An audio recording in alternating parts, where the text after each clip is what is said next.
Hi guys, அனைவருக்கும் வணக்கம். முன்னாடி நான் பார்க்க மிஸ் பண்ண ஒரு சில படங்களை இப்போ பார்த்துக்கிட்டு வரேன். அந்த வகையில் இப்போ நான் பார்த்த படம் 2006 வெளிவந்த நோட்ஸ் ஆன் அ ஸ்கேண்டல். இது பெரியவங்க மட்டும் பார்க்க வேண்டிய படம். கொஞ்சம் மேட்ரு சீனுங்க இருந்தாலும் ஸ்டோரி வேற லெவலில். ஒரு செகண்டரி ஸ்கூலில் சீனியர் டீச்சர் ஒருத்தவங்க இருக்காங்க. அவங்க பேரு பார்பரா. இன்னும் 1 இயர்ல ரிட்டையர் ஆக போறாங்க. ரொம்ப ஸ்ட்ரிக்ட் அண்ட் டிசிப்ளின் ஆனவங்க. அவங்களுக்கு ஃபேமிலின்னு சொல்லிக்க யாருமே இல்லை. யாரு கூடயும் பெருசா அட்டாச் ஆக மாட்டாங்க. ஒரு நாள் அந்த ஸ்கூலுக்கு ஆர்ட் டிபார்ட்மெண்ட்டுக்கு புதுசா ஒரு டீச்சர் வேலைக்கு வராங்க. நம்ம கதையோட நாயகியே அவங்க தான். மேடம் ஷேபா. செம்ம அழகா இருப்பாங்க. ஹஸ்பண்ட், 2 பிள்ளைங்க. அதுல பையனுக்கு ஆட்டிசம். நல்ல ஒரு பொறுப்பான ஃபேமிலி லேடி அவங்க. கொஞ்ச நாள் கழிச்சு டீச்சர் பார்பரா அண்ட் ஷேபா நல்ல நட்போடு பழகுறாங்க. ஈவன் ஃபேமிலி ஃப்ரெண்ட் ஆகிற அளவுக்கு பாக்குறதுக்கே 2 பேரும் ஒரு அம்மா பொண்ணு மாதிரி தான் இருப்பாங்க. நாட்கள் மெல்ல நகருது. ஒரு நாள் ஸ்கூல்ல ஒரு ஃபங்க்ஷன் நடக்குது. பார்பரா முன்னாடியே வந்து ஷேபாக்கும் பக்கத்திலேயே ஒரு சீட் புடிச்சு விட்டு வெயிட் பண்றாங்க. பட் ஷேபா வரவே இல்லை. பார்பரா ஷேபாவோட ஆர்ட் கிளாஸ்க்கு போயிட்டு பார்க்கலாம்னு போறாங்க. அங்க அவங்க கண்ட காட்சி ஷேபாவும் அவ கிளாஸ் ஸ்டூடெண்டும் உடலுறவு வச்சுக்கிட்டு இருக்கு. இதை பார்த்த பார்பரா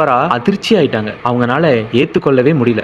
மறுநாளே பார்பரா ஷேபாவை தனியா கூட்டிட்டு போயிட்டு மொரட்டு வார்னிங் கொடுக்குறாங்க. நீ பண்றது பெரிய தப்பு, இருந்தாலும் உனக்கு கடைசியா ஒரு வாய்ப்பு கொடுக்குறேன், உன்னோட தப்பை சரி பண்ணிக்க, இல்லைனா இந்த விஷயத்தை பத்தி நான் உன் வீட்டுக்காரர்கிட்ட பேச வேண்டி வரும் அப்படின்னு சொன்னோன்னே ஷேபா அலறி போய் உடனே தன்னோட தப்பை ரியலைஸ் பண்ணி மொத்தமா இந்த பிரச்சனைக்கு ஃபுல் ஸ்டாப் வச்சுட்டா. தென் ஷேபா பார்பரா கூட நல்லா டைம் ஸ்பெண்ட் பண்ணா. அவங்க குடும்பத்துக்கு அவ பண்ண துரோகத்தை நினைச்சு ரொம்ப ஃபீல் பண்றா. ஆக்சுவலி அவ உண்மையாவே திருந்தி நல்லபடியா வாழ ஆரம்பிச்சிட்டா. ஒரு நாள் பார்பரா ரொம்ப வருஷமா வளர்த்த பூனை செத்து போயிருது. பார்பரா மனசு உடஞ்சு போயிட்டு தன்னோட பெஸ்ட் ஃப்ரெண்டான ஷேபாவை ஆறுதலுக்கு அழுதுகிட்டே தேடுவா. அன்னைக்குன்னு பார்த்து ஷேபாவோட ஆட்டிசம் பையனுக்கு ஸ்கூல்ல ஆக்டிவிட்டி விஷயத்துக்காக வெளியே போயிரு. பாவம் பார்பரா தனிமையிலேயே வாடும். அப்புறம் கொஞ்ச நாள் கழிச்சு பார்பரா, ஷேபா ஹஸ்பண்ட் 3 பேரும் ட்ரிங்க் சாப்பிட்டுக்கிட்டு நல்லா கதை பேசிக்கிட்டு இருப்பாங்க. அப்ப யாரோ வெளியே கதவை நாக் பண்ணுவாங்க. ஷேபா ஹஸ்பண்ட் டோர் திறந்து பார்த்தா ஒரு லேடி இருப்பாங்க. உன்னோட பொண்டாட்டி எங்க, அவளை வெளியே கூப்பிடு. ஷேபா யாருன்னு வெளியே வந்து பாருங்க.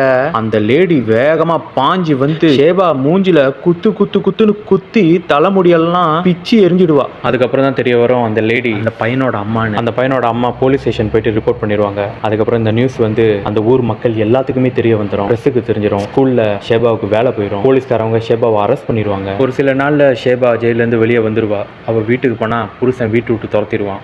ஸோ அதுக்கப்புறம் ஷேபா பார்பரா வீட்டில் தான் தங்கியிருக்கு. ஒரு நாள் பார்பரா வீட்டில் இல்லாத நேரத்தில் ஷேபாவுக்கு பார்பராவோட டைரி கிடைக்குது. அந்த டைரியை எடுத்து படித்து பார்த்தா ஷேபா அதிர்ச்சி ஆயிடுறா. அதை படித்து பார்க்குறப்ப தான் தெரியுது பார்பரா எவ்வளோ கெட்டவன்னு. இந்த படத்தோட மெயின் வில்லியே பார்பரான்னு அவளுக்கு அப்போ தான் புரியுது. உதாரணத்துக்கு ஒண்ணி மட்டும் சொல்கிறேன். பார்பராவோட பூனை செத்த அன்னைக்கு ஷேபானால பார்பரா கூட இருக்க முடியாமல் போகுதுல, அதை பார்பரா எப்படி எடுத்துக்கிறா, இந்த மாதிரி முக்கியமான நேரத்தில் என் கூட இவ இல்லாமல் போயிட்டாலே அப்படின்னு சொல்லி பழி வாங்குற விதமாக அந்த சின்ன பையன் கூட இருந்த அந்த தொடர்பு கதையை லீக் பண்ணி விட்டதே பார்பரா தான். இது மட்டும் இல்லாம பார்பரா பின்னாடி செஞ்சு வச்சிருப்பா பல சம்பவங்களை. அதெல்லாம் பார்த்து விட்டு எனக்கு ஐயோ நான் பார்பரா இன்னும் என்னென்ன பண்ணி வச்சிருக்கான்னு தெரிஞ்சுக்கிறதுக்கு நோட்ஸ் ஆன் அ ஸ்கேண்டல்